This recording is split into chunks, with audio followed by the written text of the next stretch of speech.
vereiste voor te komen tot de bezinning. Fouten zijn niet meer dan fases in een overwinning.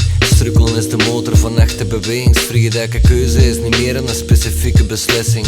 Woorden zijn nutteloos, dat echte actie nodig is. Hoe dichter wie het wie, hoe meer je vatbaar zit voor groot gemist. Twijfelen is vaak niet meer als echt en heb een grote pit. En de geboren angst van niet te land wat je zo hebt mikt.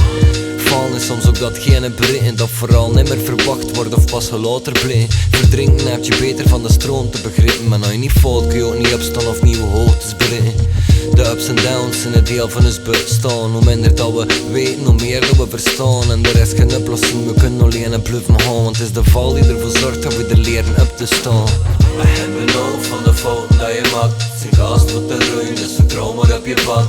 Laat alles staan dat je niet raakt en doe het rustig aan, zodat je niet moet benauwd zijn van de stap. We hebben nodig van de fouten dat je maakt. Zijn gaast moet te groeien, dus vertrouw maar op je pad.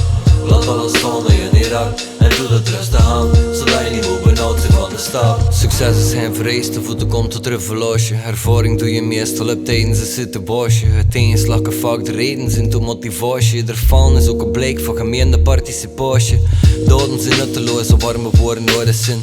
Soms is een korte gesprek een opener voor schone tin. Maar babbelen heeft niet echt te winnen, zijn gezin verloren zijn. Dus spreken we lichaamstaal vanaf dat we geboren zijn.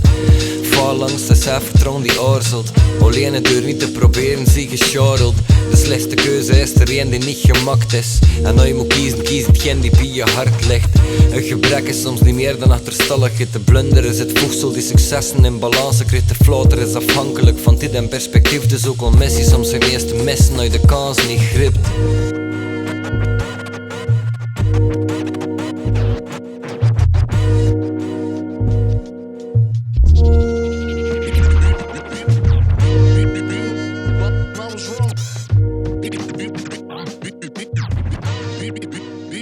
I was wrong, I got my point across. Come on.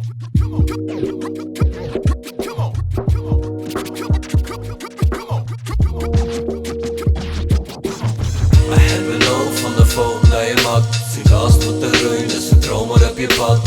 Laat alles staan dat je niet raakt en doe het rustig aan, zodat je niet moet benauwd zijn van de stap. We hebben nodig van de fouten dat je maakt. Zijn gaast moet te groeien, dus vertrouw maar op je pad.